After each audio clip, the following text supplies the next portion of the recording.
புரியவில்லை. சென்ற இடத்தில் அவர்களுக்கு ஆபத்து ஏற்பட்டதோ ஒன்றும் புரியவில்லை. சரி, பார்க்கலாம்.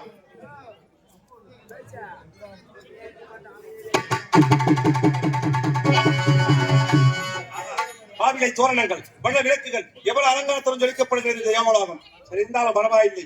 சுதர்மை என்று சொல்லக்கூடிய சிம்மாசனத்தில் அமர்ந்து கொண்டு வந்தது யார் என்று கூட தெரியாமல் இருமாப்பு கொண்டிருக்கின்றான். என் கரத்தால் அந்த சுதர்மை என்ற சிம்மாசனத்தை ஆகாயத்தில் பறக்க விடுகிறேன்.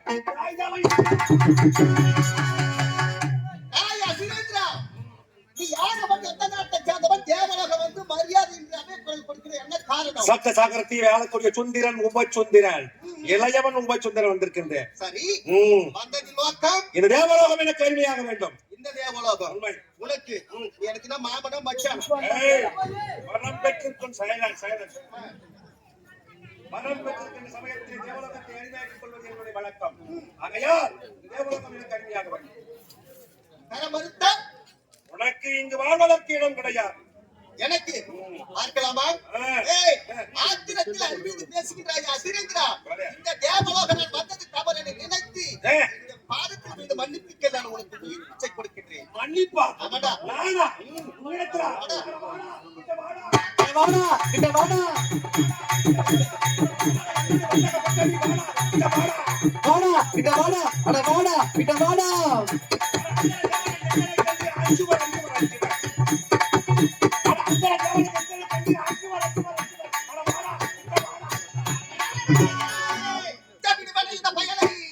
விடுவன இந்த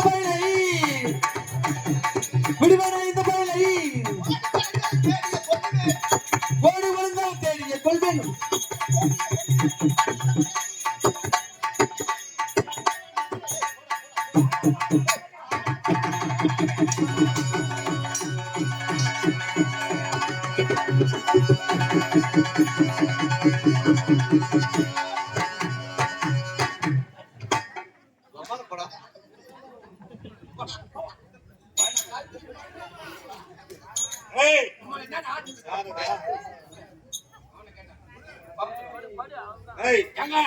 நவரத்தினங்கள் பதித்த மணிமகுடம்.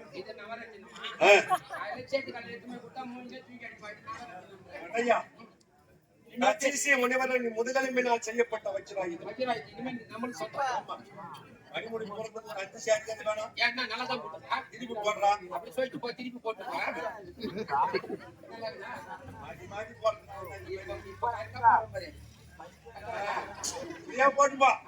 வண்டியில போகும்போது நல்லா எதுக்கு போய் பிள்ளைய மாட்டேன்.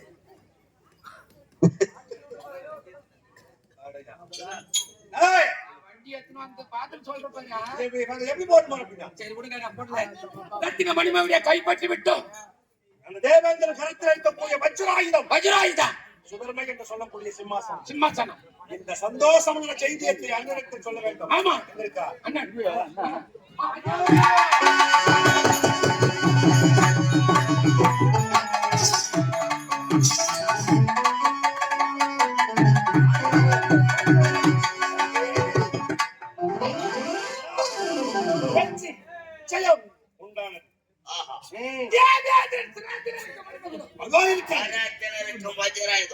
இரண்டையும் பழித்து வெற்றி வெற்றி என்று அல்லவா? உண்மையான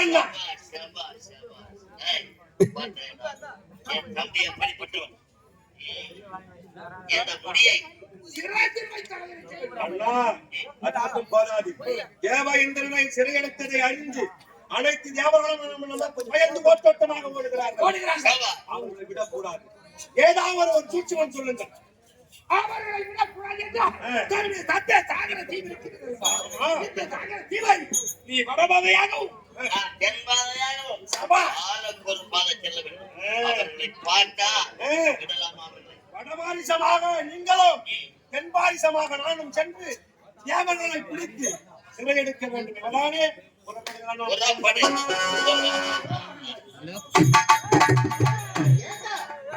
சப்தசாகர தீவை ஆளக்கூடிய சுத்ரோபன் உபசுந்தரன் அண்ணன் தம்பி இருவர் கொடிய அரக்கர்கள் தேவலோகம் வந்தார்கள். என்னிடத்தில் சமர் செய்தார்கள். சிரத்திலே அணிவிக்கப்பட்ட நவரத்தின மணிமுடியை கைப்பற்றி விட்டார். கரத்தில் இருக்கக்கூடிய வஜ்ராயுத வாயை கைப்பற்றி விட்டார். நான் அமரக்கூடிய சிம்மாசனத்தை கைப்பற்றி விட்டார். ஆமாம், எனக்கோ இந்த நிலைமை ஏற்பட்டு இருக்கின்றது. ஆனா நாட்டிய மாதலுக்கு எப்பேற்பட்ட நிலை ஏற்பட்டது ஒன்றை பார்க்கலாம்.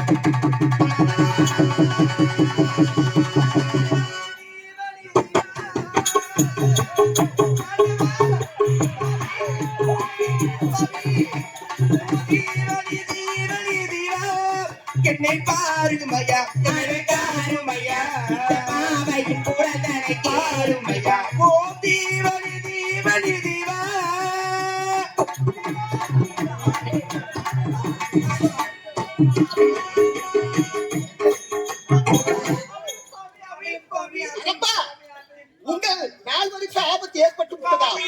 யாரால் ஆபத்து ஏற்பட்டது? விளக்கத்தை விவரமாக எடுத்து சொல்லுங்கள். சுவாமி, யாரால் தெரியுமா?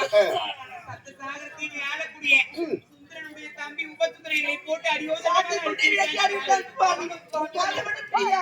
நம்ம நோக்கி அப்படியா? உங்களுக்கு மட்டும் ஆபத்து ஏற்பட்டு விட்டது. தேவலோகம் வந்தால் என்னையே சிறைபிடித்து விட்டார். ஆமா, அந்த ஆபத்தில் இருந்து நாம் அனைவரும் விட வேண்டும் என்றால் இந்த சத்தியலோக வாசிக்கிறார் அன்னவரிடத்தில் சென்று அன்னவரை வழிபட்டால் இதற்கு தகுந்த வழிபாடுகள் கிடைக்கும். புறப்படுங்கள், போகலாம்.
சப்தசாகர தீவை ஆளக்கூடிய எங்களை மாட்டி வளர்க்கிறார்கள்.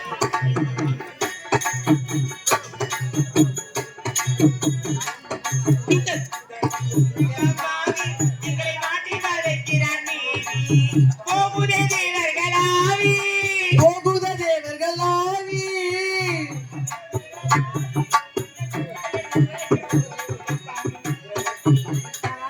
எங்களை மாட்டி வளர்க்கிறார்கள்.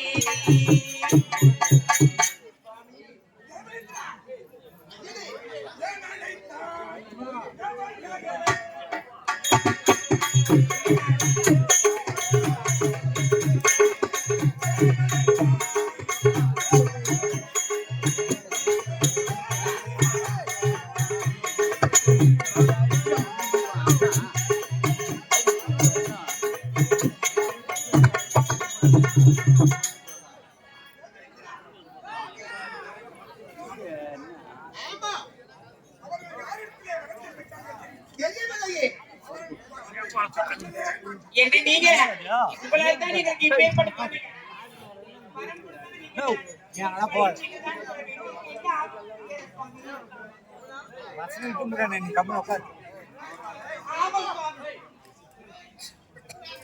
அஞ்சாதே தேவர்களே,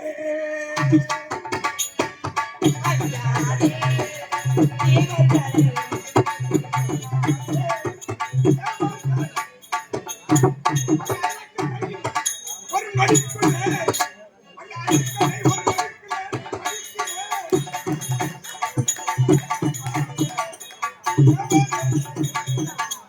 சுவாமி அந்த அரக்கனை ஒரு நொடிக்குள்ளே அழிக்கிறேன் விடுகிறேன். அதுக்கு வழியை கூறுங்கள் சுவாமி. அழிக்க வேண்டும்.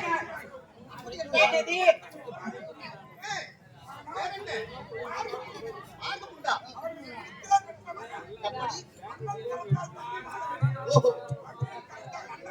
மாட்டான் கரத்தால் மானத்தால் என்ற அரிய பெரிய மரத்தை உம்மிடத்தில் வைக்கப்பட்டிருக்கிறது. சரி. அழிய வேண்டும் என்றால் இப்பொழுது அப்படியே ஆகட்டும் சுவாமி. அதுக்கு நம்பி ஓம் நமதிவாய நமः. ஓம்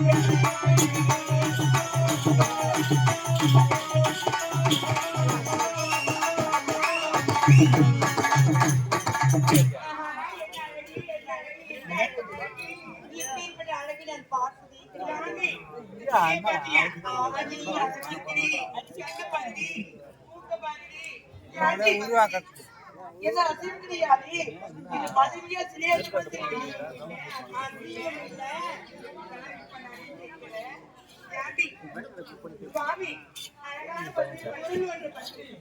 இது ஆடவும் இல்லை அகவும் இல்லை இது காரணம் இல்லை.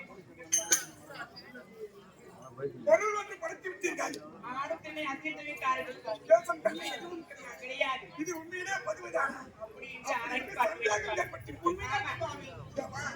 இதுக்கு தேசம் தன்னை இப்போது அழைக்கிறோம். அப்படியே ஆகட்டும். நமோ நமோ நாராயணாய.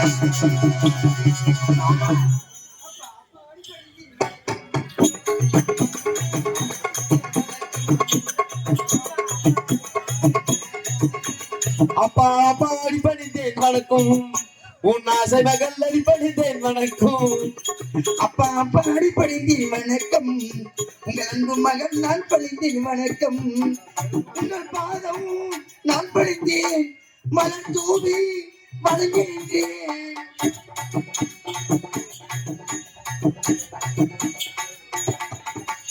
உங்கள் பாதம் நான் பணிந்தேன் மலர் தூவி வணங்கினேன் உங்கள் பாதம் நான் பணிந்தேன் மலர் தூவி வணங்கினேன் அப்பா அப்பா உன் ஆசை மகள் நான் பணிந்தேன் வணக்கம் வாழி வாழி என்று சொல்லுகிறார். வாழ்க வேண்டும். அப்பா என்ன ஏன் படைச்சீங்க அப்பா தலை கைத்த மரபோல் இருக்கின்றாங்க நீங்களாம் யாரப்பா யாருப்பா இவங்களா தேவலாக மங்கைய. அப்படியா மரபை உருவசி மேடகா அப்படின்னு சொன்னாங்க அவங்களுக்கு தானே உண்மைதான். சரிப்பா அப்பா என்னதான் இருந்தாலும் இந்த பொருளை படுத்தி விட்டு பொருளொன்று இருந்தால் பேரொன்று தெரியலவா? இவர் யாருன்னு தெரியல எனக்கு அவரை பொன்னுலக வேந்தன். 33 கோடி தேவர்களுக்கெல்லாம் தலைவன். அப்படியா? பொன்னுலக அதிபதி தேவையில்லை. உலகம் போற்றும் பெருமையுடன் வாழ்த்தும் எங்கள் தேவராஜா தங்கமான ராஜா இவர் எங்கள் தேவராஜா தங்கமான ராஜா பூவுலகம் போற்றும் பெண்மை குலமாற்றும் எங்கள் தேவராஜா தங்கமன ராஜா இவர் எங்கள் தேவராஜா தங்கமன ராஜா வாழ்க வாழ்க வளமோடு வாழ்க. அப்பா, ஆமா இவங்க ஏன் இங்க வந்திருக்காங்க என்ன ஏன் படைச்சீங்க அப்படி என்ன காலத்தை சொல்ல வேணும்லப்பா உண்மைதான். சொல்லுங்களப்பா பொருளுக்கு இருந்தால் பொருளுக்கு இருந்தால் வேறொன்று ஒன்று இருக்கும். உண்மைதானே உன்னை படைத்து விட்டேன். ஆனால் உன்னை அழைப்பதற்கு வேறொன்று ஒன்று சொல்ல வேண்டும் அல்லவா? பொருள் கொண்டு இருந்தால் அதற்கு பெயர் ஒன்று உண்டு என்னுடைய பெயர் என்னப்பா இந்த உலகத்தில் உள்ள அனைத்து பொருட்களிலும் எல்லளவு சேகரித்து அந்த எள்ளின் நுனியளவை எடுத்து எடுத்து எள் என்றால் கிளம் என்று வரைப்பார்கள். அப்படியா? சமஸ்கிருதத்திலே அப்படி எள்ளின் நுனியளவு எடுத்து உன்னை படைத்ததுதான் படைத்ததான் திலோர்தமை. திலோர்தமை வாழ்க திலோர்தமை வாழ்க. உலகத்தில் உள்ள எல்லளவு எடுத்து திலோர் திலோர் திலோர் என்று கொஞ்சம் கொஞ்சமா எடுத்து என்ன படிச்சிருக்கீங்க அதனால எனக்கு பெயர் திலோர்தமை இருப்பினும் உன்னை படைத்த காரணம் என்ன தெரியுமா? என்னப்பா சத்த சாகரத்தின் அறுத்தாட்சி செய்யக்கூடிய இரு வல்லவர்கள் சுந்திரன் உபசுந்திரன் இரண்டு வல்லவர்கள் என்னை நாடி வந்தார்கள். சரி அரியக்குரிய வரங்கள் கேட்டார். நானும் மாறி அடைந்தேன். சரி ஆனால் அழிக்கும் தன்மை எனக்கு கிடையாது. கிடையாது அவர்கள் அழிக்க வேண்டும் என்றால் நீ சட்ட சாகரம் செல்ல வேண்டும். இருங்கப்பா ஏங்க தேவேந்திரா தேவனுக்கு ஒரு தீரம் நீங்க கவலையப்படாதீங்க போங்க அப்படியா சென்று வரட்டுமா இனி? ஆகட்டும் ஆகட்டும் அம்மா. போயிட்டு வாங்கம்மா. இப்ப சொல்லுங்கப்பா.